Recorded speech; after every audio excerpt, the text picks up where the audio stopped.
Good morning. First, thanks for the invitation for all of you. I will talk about the pharmacological treatment for presbyopia, the Benozzi Method, created by my father, Giovanna Benozzi. We started a long time ago in 2002 when he started to treat presbyopic patients with our pharmacological treatment. But we didn't start to promote the treatment or to train ophthalmologists until 2009 when we obtained our first European patent. We have patents in different continents and countries like Switzerland, Great Britain, Mexico, Turkey, Canada, United States and Japan. Patents in other countries are being processed for granting.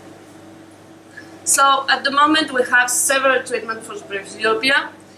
Optical treatments, surgical treatments, optical treatments like glasses. We can do monofocal, multifocal glasses, contact lenses. We can do monovision, multifocal contact lenses, or surgical treatments that can point to the cornea, the lens, or the sclera.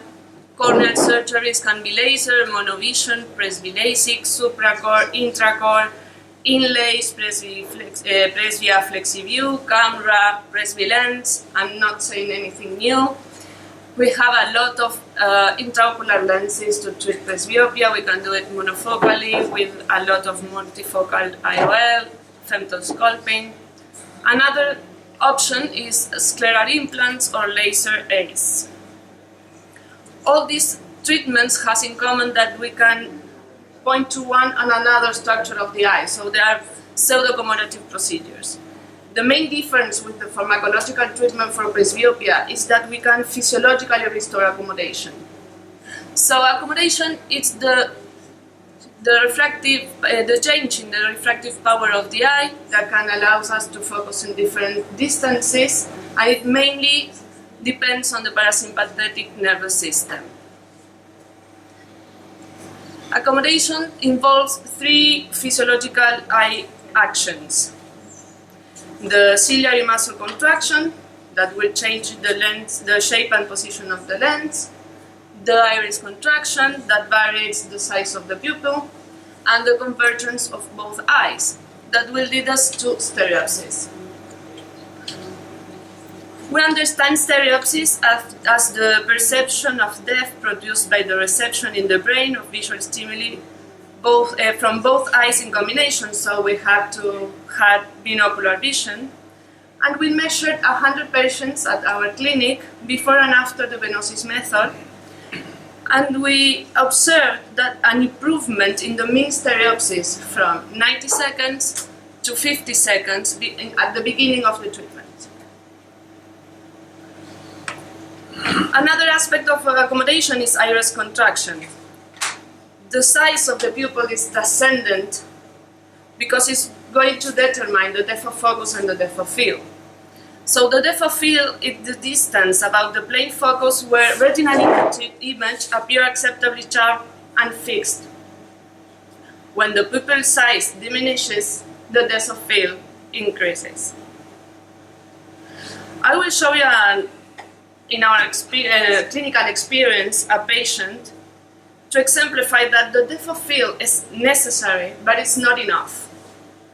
We had a 61-year-old male patient with a visual acuity of 20/30 in each eye and Jaguar 5 for near vision in each eye without correction. After Benozzi's method, his visual acuity was 20/20 in each eye and Jaguar 1 in each eye. 1 year after the treatment, he had a traumatism with a tennis ball in his right eye.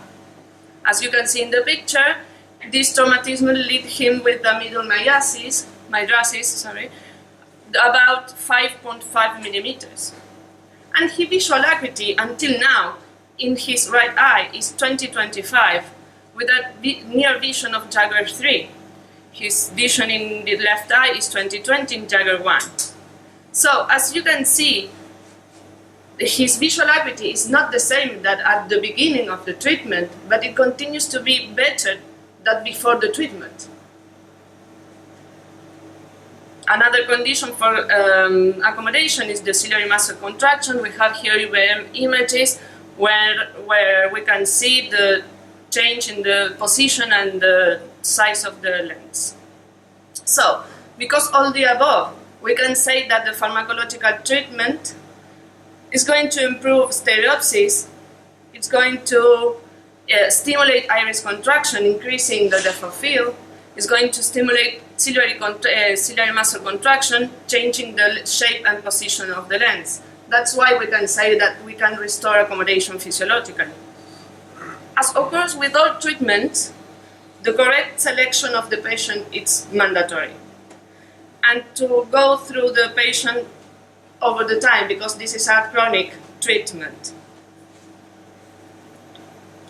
I will show you some statistical study that we made in 3,219 patients at our clinic between 2002 and 2013.